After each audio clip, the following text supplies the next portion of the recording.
What is up, guys? It is the Sound Alchemist, and I'm joined by Big Chungus over here. Gersh1. I don't know what that means. It's basically an obese Bugs Bunny. Okay. A Big Chungus. And welcome to another Q&A where we answer your questions, and it's called For the Greater. This is a video series where we answer the questions left by you, the viewer. If you have a question for us, comment down below. Put question in front of your question because we'll get to those questions first. That is what? DeFool06 has asked. His question is, what is the ultimate goal of the Emperor? Is it to exterminate every Xenos within the galaxy until only humans are left to inherit it? Or is it to defeat chaos forever and ever, and ever? So, based on the fact that the Emperor was kind of hands-off for so long, I think what he wanted to do is spark man's own... Like, he wanted man to control the world, but on his terms. The galaxy. The galaxy, yeah, on his terms. Which is why the Emperor was hidden for so long and didn't come out until he realized, like, oh yeah, humanity's about to just burn out and die. So, I think the Great Crusade was a way to, like, give humanity a fresh start. And then he was going to give them the Imperial Creed. No. The Imperial Truth, which would then allow them to just worship themselves and just continue on controlling the galaxy. But yeah, I think that's what it was. Yeah. 30K Emperor was basically what the Emperor wanted to accomplish. Like, his whole goal was to unify humanity and let them become the thriving force for themselves, like you said. They're not meant to praise a god. They're not meant to conquer everybody like all the other Xenos or destroy chaos. They're there to just be the best humans that they can be. Basically. And it's just happened to be that chaos got in the way, Xenos got in the way. So that's why there was purges and exterminatus and everything going on. So now when you deal with like chaos and Xenos, like orcs, the Emperor was trying to wipe them out. He was trying to get rid of as many orcs as possible. I mean, the Ullanor Crusade or the Ullanor campaign, I don't know what it was to destroy the biggest orc empire. Yeah, basically. And then with chaos, he was trying to get rid of chaos. He didn't know how to, but I think that was his ultimate goal. Yeah, like there's the whole creating Space Marines, creating the Primarchs, they're just tools. Yeah. He was going to abandon them sooner or later once humanity got to the point of where they needed to be. The one thing I don't agree with the Emperor's plan, though, is that humankind, if you just leave them be, I feel that they're just going to fight amongst themselves and they're just going to like tear everything apart again.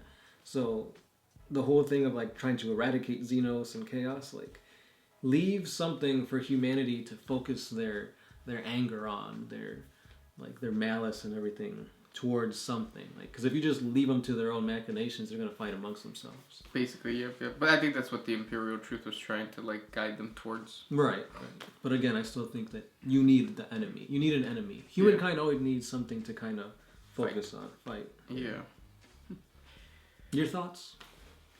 Good question. The next one comes from Michael Howell. Do you think the Emperor truly regrets releasing the wolves on the Thousand Suns? No, he doesn't regret releasing them on them. I think he regrets not finding out that Horus was already under chaos control. Right. Because that was his plan after all, to send the wolves to quell the Thousand Suns. I wonder if he feels bad that he didn't explain to Magnus, hey, I'm working on a webway project. Especially considering that he thought that Magnus was going to be the one to sit on the Golden Throne. Yeah. So it's like he's the one who should know of all the Primarchs. Exactly. But yeah. And it's like Magnus is all about knowledge. I'm surprised how he didn't already know. Well, I think he was respecting the Emperor's wishes to keep it secret. Yeah, the shields too, because he broke through those shields, but again, he had to break through them. He probably was like, it's probably like a locked door. Yeah. Don't open it because I trust whoever I'm living with until you find out that there's something bad in there and you break through. I don't know. Yeah, I guess that's what happened. Next question. Chris Gordon Has a Space Marine ever changed legions or changed successor chapters from one legion to another, excluding the Death Watch, the Grey Knights, etc.? And what do you think of the consequences of doing so? So basically, can Space Marines change their chapter or join another chapter? No, they can't. Just because of their gene seed. Yeah. So the only way that would work, if you're trying to fit it into your lore, would be if it's like an Ultramarine successor chapter starting or becoming part of another Ultramarine successor chapter. I mean, it's been done before where you've had like survivors from like the Chaos Legions join another chapter, but they're not like a part. They're like, how do I put it? Black Shields. There you go. They're fighting alongside that chapter, but they're not fully integrated with it. Same thing with what happened to the Space Marines during the Edict of Obliteration for the Lost Legions. A huge chunk of Space Marines got indoctrinated into the Ultramarine Legion, so that's why their numbers bolstered by a lot. But then I believe those became successor chapters, so it's wishy-washy. Basically, yep. But he's right. Grey Knights do it. Death Watch is another thing made up of different chapters, but they still keep their insignias. So yeah. Mm-hmm. Next one comes from Conrad. Guys, do you think that we will get Primaris Grey Knights? How big is a Grey Knight compared to a Primaris?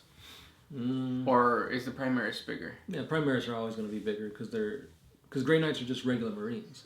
But when they get put in with the Primaris... I thought they were Terminators, though. Well, they're in Terminator armor. Isn't Terminator armor as big as Primaris? It could be, model-wise. I think what's going to end up happening is we're going to get a Terminator Primaris, and then after that we'll get we'll get Grey Knight Primaris. And it's going to be like a box set. Probably not even in this edition.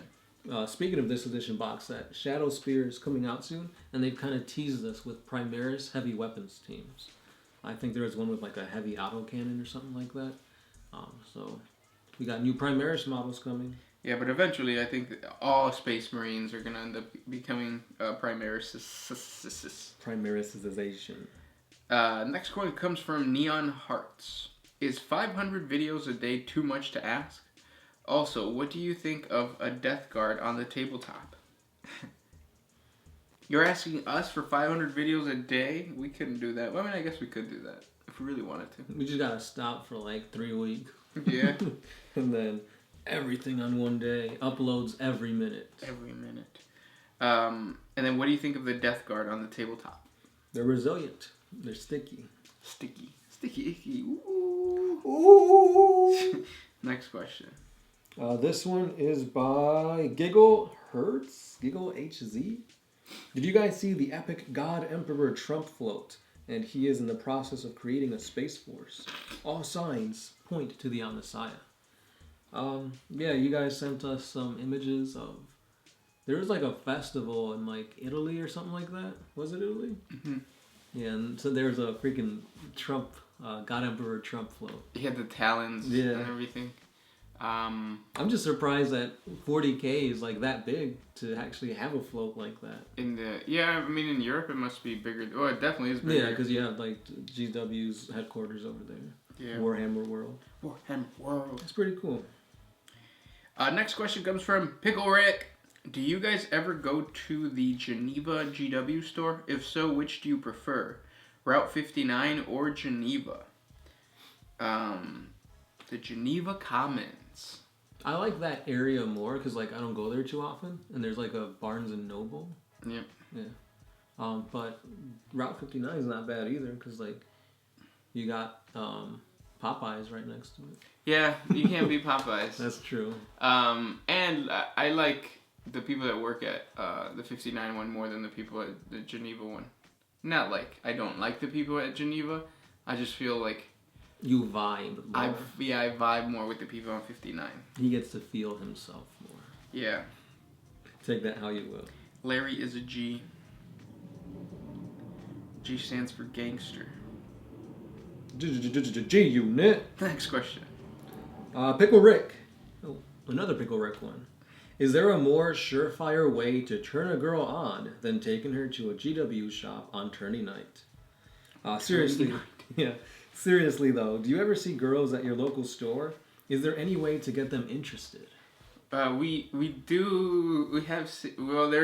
is a girl that goes to the GW store that we've gone to. I'm not gonna say which one, because it's not the 59 one, or maybe it is. But it was interesting. It was a whole scenario.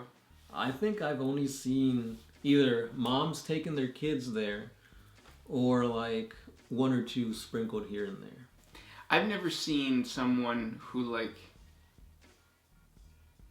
I guess there's only one. No, you know what?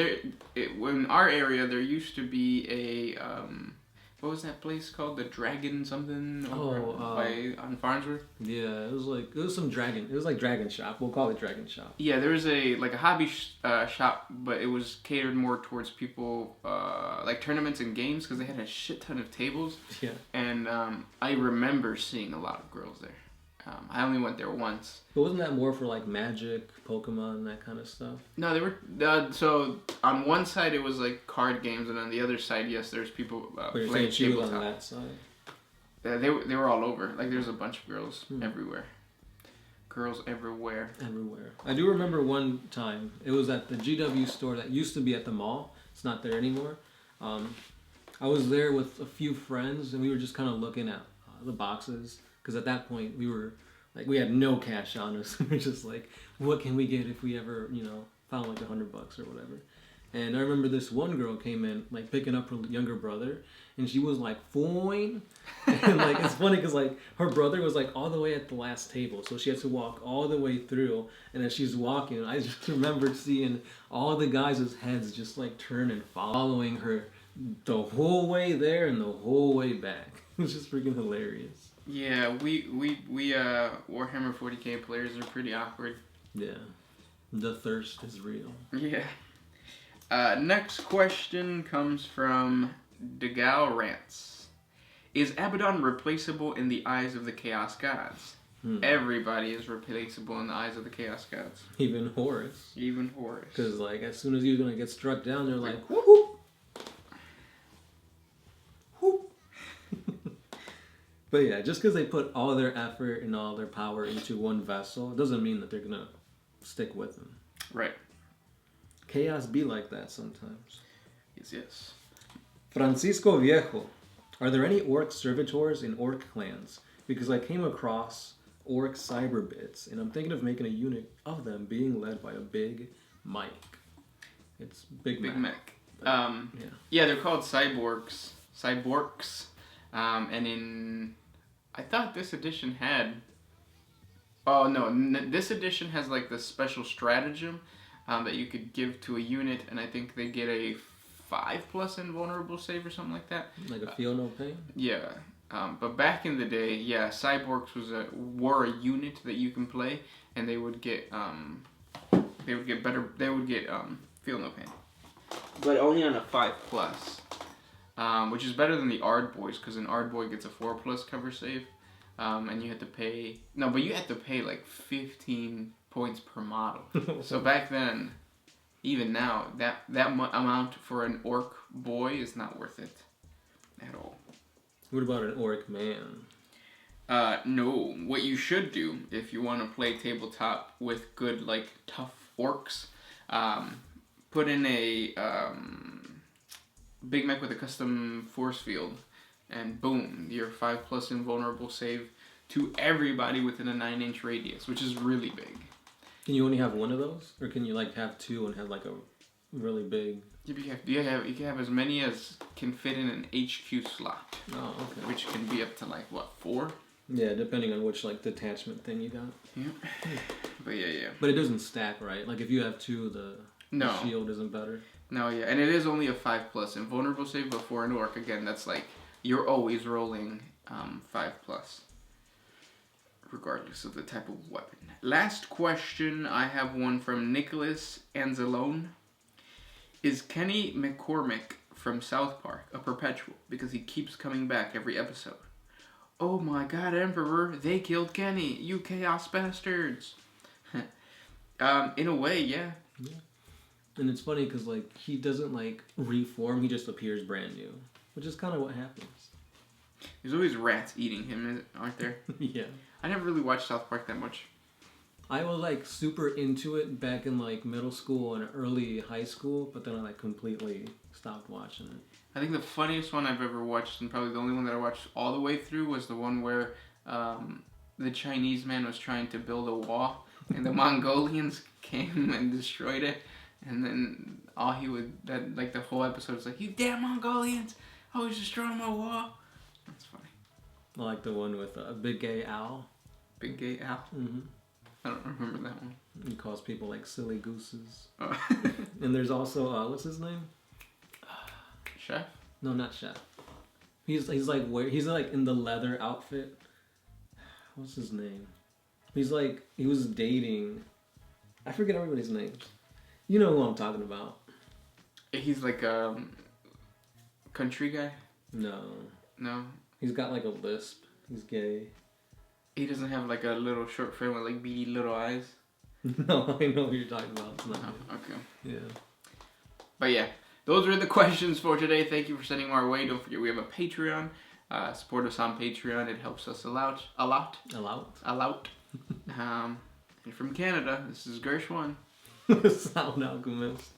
About.